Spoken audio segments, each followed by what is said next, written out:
Hello, Vale. It's me. It's Joe. It's the person that you used to already. Now, I originally actually made this script originally, but I think I was just too quiet, and I felt like now, since the poll, like by now when I made this, because now the whole hybrid war poll thing is over. It's just like documenting the results to see who actually won top 6 leading up. But anyway, I am now finally here to finally review the hybrid that I submitted and the Great Hybrid War Fan Edition. I'm gonna have the emphasis on Fan Edition. So, I already showed you the image of the hybrid. So here it is. Carchara. That's the name. I was trying to think of a cool species name, but I just can't find any good way to translate thing on Greek to give it a cool name. So right now, it's only going to be similar to Hank. This is just the name for now. I'll think of an actual species name maybe in the future. But that's the name of the hybrid. Carchara. And I think that's at least give you already a good frame of what the base is, actually. That being that the base of this hybrid is Carcharadontosarus and Iguidensis. It might be considered a small genus of the larger Carcharadontosarus. But I am using this as a bit of an advantage for the hybrid. For the extra foreign contributors, the main modifications I gave was the head, crest, and nasal of the Pachyrinosarus, specifically the Lakustai genus, instead of Triceratops, knowing for the fact that Goji's hybrid Indom would likely grab, break, and stab the hybrid right by the neck with those Triceratops horns. It's basically too much of a high risk, especially since the fact that the hybrid has necessarily making a Triceratops, it's gonna be facing you. Pretty susceptible for being snapped off by its jaws and arms. Like Iguidensis doesn't have that issue. It's purely back. I mean, not really a nasty hole move, but I just don't think the Triceratops horns for a Triceratops with those type of horns would be worth it. But that's just for bass, which the Carcharadontosarus is already improved. But we have to improve the teeth. So I gave it the components of the Komodo dragon, making it metal tipped and sort of make the saliva of the hybrid venomous. I think the saliva that's venomous, not the bite necessarily. I could be wrong. And just because I have to add, and just to make the bleed more effective, we're gonna also throw in the vampire bat. It might also help resist poisons, toxins, but I'm typically using a subspecies of the vampire bat, the white-ringed vampire bat, just to be a little bit more creative, even if it's not necessarily bonus points. But okay, those your body, those your head. How about those legs? Well, fortunately, this is where we're going to be bringing through a few other hybrids. First, we're going to go to the back legs, which I'll be using the Spinophorosarurs nigerensis. It is a sauropod, which I think will be more than enough to stabilize the back legs pretty well. As for the forward arms, I'll be using an animal known as the Riojasarurs incertus. Yeah, not Ingentia, the Riojasarurs. To be more exact. This should give the components of front limbs of Riojasarurs, and the Spinophorosarurs would be given the hybrid's back limbs. So like the forward arms, are Riojasarurs, the back leg are Spinophorosarurs, and also the tail is gonna and also a bit of the tail's length and mass is also part of the Spinophorosarurs as well. So it's at least make it a bit heavy and bulky. But we have to add in some armor. But we can't use Boreal to pelt or Ankylosaurus. So instead, I'm going to be borrowing a different animal that still has Osteoderms. That being from the Saltasarurs Loricatus. I do apologize if I do butcher some of these genus names for these dinosaurs. But along with that, we're also going to be adding the dorsal plates and the spiked Thagomizer along with the arm spikes from the Gigantspinosarus, a stegosaur. That is actually considered very lightweight, and with those pretty large soldier spikes that has them, that should at least ward it off from side attacks. At least enough. And the reason why I kept these arm spikes, but would the Indom be able to break them off and stab into a vital area of the carcass? Yes, it could happen, but the thing is, they'll spread out. Which the main goal would be the hybrids charging could do a lethal blow, and the hybrid have to be extremely precise. It has to grab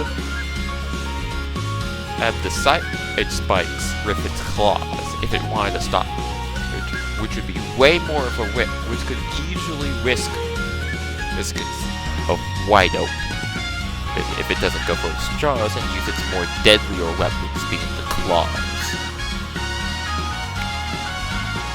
We also have hippopotamus DNA. This is not going to be for charging speed, but more for adaptability, for able to survive through multiple environments, even if raised in captivity. Like, this is a hybrid. This is being born in a lab, and probably is tested in closed side.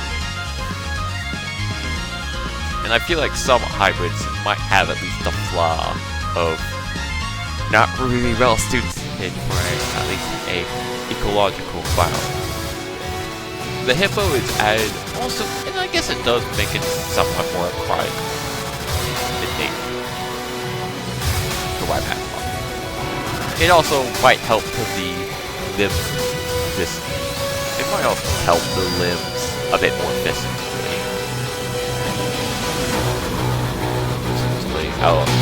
And that looks like about 9, I'd say. But there is indeed a pepper.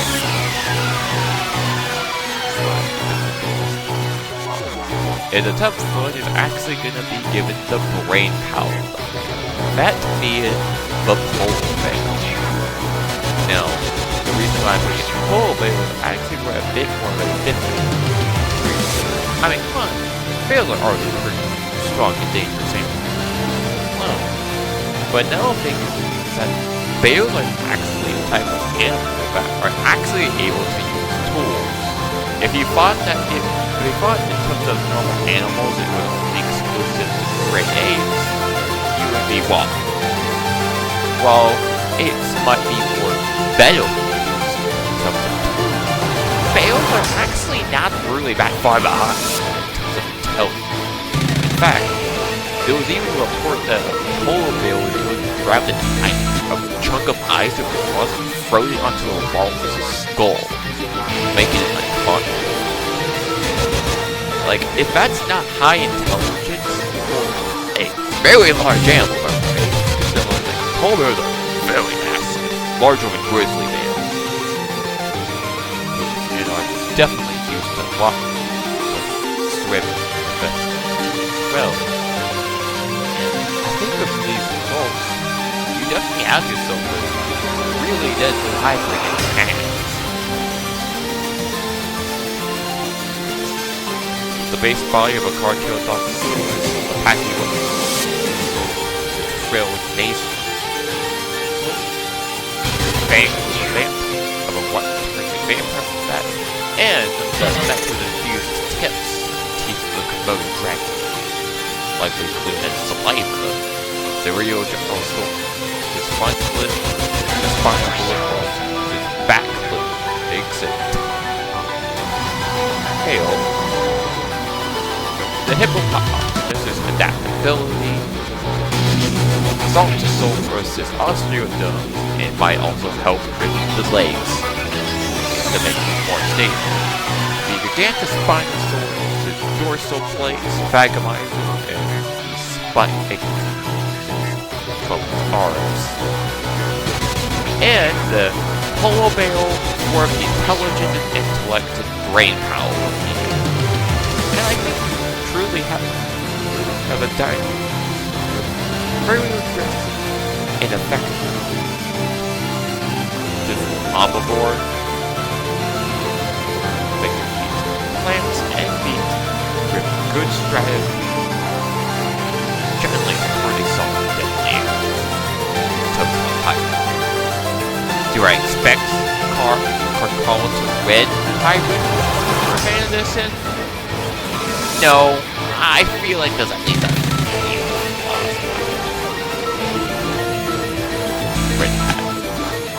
do I think it's gonna get the top 6? I hope so, but I'm not gonna be fussing if he doesn't win. I think I made a hybrid that's at least well built.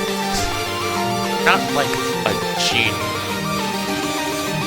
but I did at least make them look at the time and a decent amount of research before dark and a good result of a really good hybrid.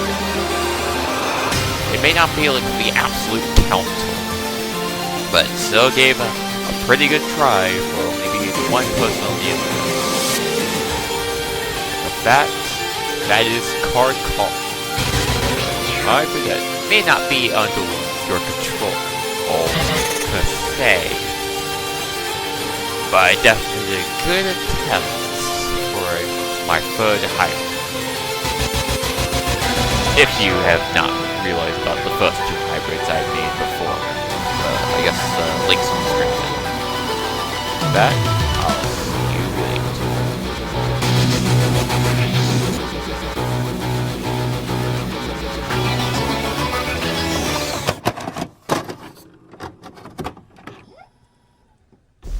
So, there we did it. A hybrid sent to fight that creates. Yeah, tell me it looks like so. Has the test of that portal we took successful? Yes, we have obtained creatures from completely different realms. Good, good. They thought that this would just be smooth sailing, but they were wrong. I'm hearing reports there was a creature. There's a new hybrid creatures for in the oceans. Its name is Fangs. It's really great. A creature. So live with threat. No. Let them go. Oh. But why, sir? This could threaten the ocean. It doesn't matter what the erupts of the hybrid war thinks. But I think they'll miss the point. They've only made 1 or 2 hybrids when there was so much more to go. It'll be time. Once these contributors are ready, we would have hybrids so devastated that not even a forgotten mutant would stop us. But would it be risky? Of course it would be risky. At this point, Carchara filled the purpose of a realistic. Not every hybrid needs to be realistic enough to fit. By the By the time the dust settles of who defeated the two, the Indom, or whatever its real species name is, it would already be too late. We would have created a hybrid army with different methods, different species, fictional and reality. All the other just would not defeat us. We would have a council for each and every one, even by their standards of what would be considered wolves. If it was fiction, we've already taken care of that. If it was realism, we have dealt with that too. We are not done. So, what are the results? Something like, oh, you mean Weevil? Yeah. You should be teaching in Carchara race.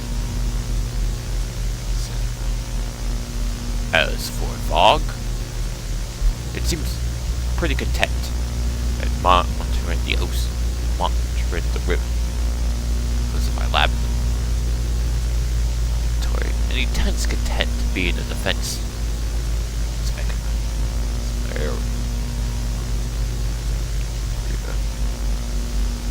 How many hybrids? Where's your pump? And make. I can definitely say it will be more than a trio. Anyways, Rebel cut the sword.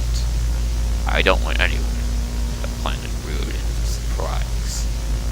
It's a white creatures I am prepared for the story.